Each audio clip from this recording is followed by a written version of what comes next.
Io lavoro qui e devo partire almeno 2 ore prima, un'ora e mezza prima.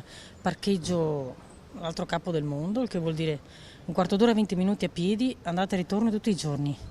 Perché 100 euro di posteggio della macchina non li voglio regalare a nessuno.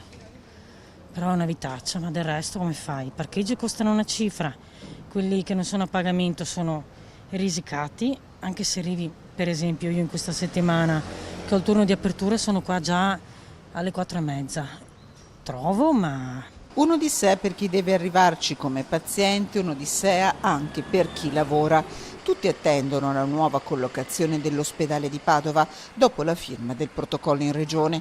Dicembre lontano, la cessione delle aree annunciata prima che finisca l'estate. Intanto continuano i disagi. È un po' un disastro perché ci sono quelli che vanno, quelli che vengono, sono sempre quelli che aspettano. Guardi, io ho aspettato lì più di mezz'ora abbondante per poter arrivare qui in posto per una disabile.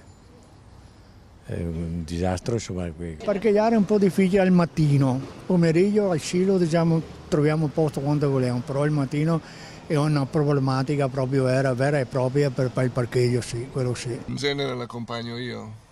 Da dove arrivate? Qui da Padova, dal centro di Padova.